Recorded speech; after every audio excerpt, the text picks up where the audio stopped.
that dude, Trizzy E Baby. Please say the baby. We in Streetlight Records, in the crates. We got Wooshay in the building, slumming Willionaire. You can tell by the ice. You can tell by the ice, okay? One of my favorite rappers, but tell me how he had an intro on your life and your whole music game. Honestly, I gotta say he's one of my favorite rappers as well. I think like people would be surprised like about like the value of him to our music, because we don't make anything similar. We don't like create lyrics like this. We don't have like the like effect that he has on music. But I think that's what inspired us, was like his impact on music. It was so big, and we wanted to have that kind of like an impact on music. Obviously a different one, but like seeing how impactful he was to the music itself was like very inspiring for us. So and how does the Lebanese kid love Brooklyn rap god Jay-Z? Man, because I mean, hip hop started in New York. This guy's like one of the best guys that did it out there. Like it's crazy. In Brooklyn, like he just had. I mean, today we have social media age, and the fact that this guy got as big as he did before all that stuff is just insane, and it really just shows the quality of music, and that is just inspirational on its own. If you're an artist and you don't know this guy, I think it's a mistake. Like it's a problem. I had to be corny and base it strictly off the sample. It's the only record that I know has an Indian sample. I love it. And he used it so well. Timeless. So it's a timeless record. What can you tell me about the influence Indian music had on your whole music styling? Well, growing up, like Indian music was like all I was hearing. It was in the background. My parents always bumping it. And the thing with like Indian music back in the day was hip hop was tied into that a lot as well.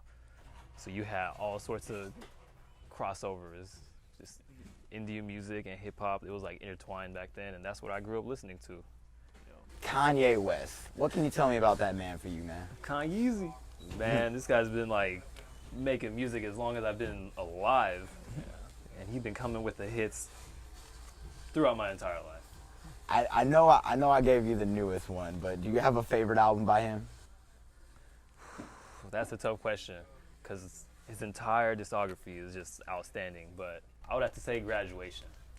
Same. Graduation Really? was crazy. Yeah. For the both of you? I know it's like controversial. A lot of people are like, what are you talking about? But I honestly don't care. Like for me, like as an artist, like you're gonna like whatever the hell you like. Like if you like what people like decide that this was the best one, like you can't just take that and listen. You have to listen to it and see what you like. Specific. For me, Graduation was crazy. So another thing you got to consider too is like the timing of the album.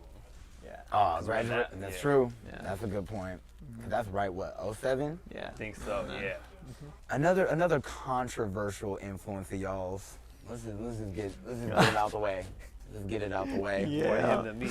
Well, I'll take what can you tell me about this dude? I'm a fan of this man too, but what can you tell me about the sixth god himself? This guy is crazy. Like for me, because I grew up listening to, Lil Wayne and Kanye West and a lot of, Kanye West was kind of relatable, but a lot of the rappers I grew up listening to, I can relate to a single thing.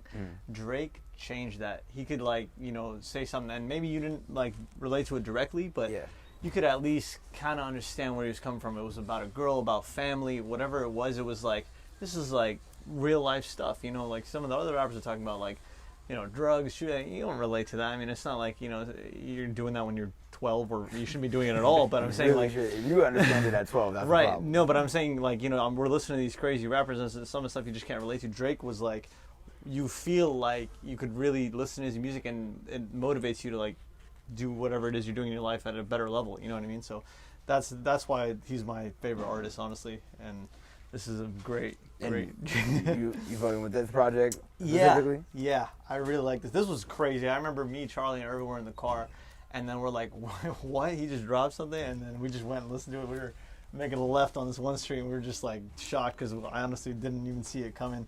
This was crazy. Used To was just an insane beat. 10 bands. That was my favorite song off there. Preach was crazy. We actually did a remix to Preach. Really? Yeah. It was, I could actually hear that. That's definitely got the Wooshay bop to it. I could hear that. It was crazy as I became a huge Party Next Door fan last year, but I made this remix before I even knew I was a fan of his.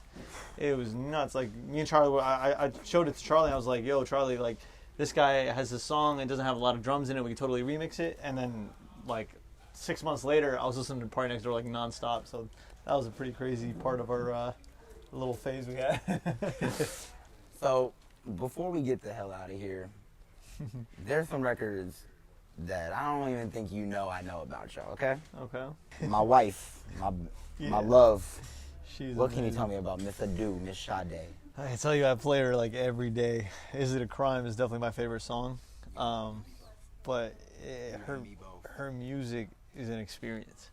You know what I mean? It's not even music. It's just crazy. Like you could play a song and it'll take you somewhere. It's Yes. like nuts. Just, late night city, just, top floor, you're just sitting with like a whiskey. It's crazy. I feel this by just like playing one of the songs. You know what I mean?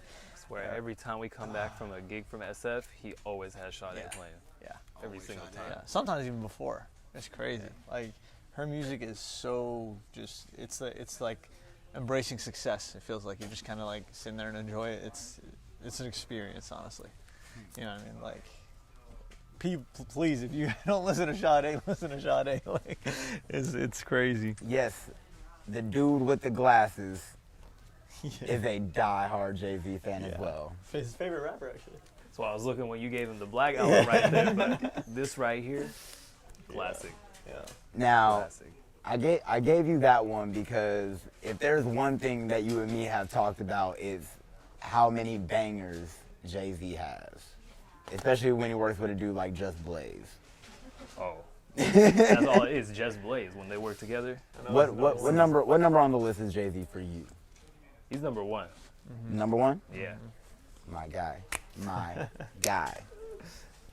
Number 2 for me, I guess. Controversial again, That's the but thing. He's got 1 and 2 right here for me. yeah. And then 3. But that's Peter, hey, the Porter Robinson, I scoured this store for some Porter Robinson. Yeah, these are definitely 3 of my favorite artists too. It's crazy. Make sure you guys subscribe to this guy's show. I'm not sure where the camera is, but subscribe to this guy's show. It's sick. Great taste in music. This guy's doing big things. Thanks for having us, man. And they said the nice things about me. I'm going to say the nice things about them. Go check out their music at Wooshay. And you already know what it is. It's in the crates, baby. Studio 8. Crates. Go. Appreciate it. For real.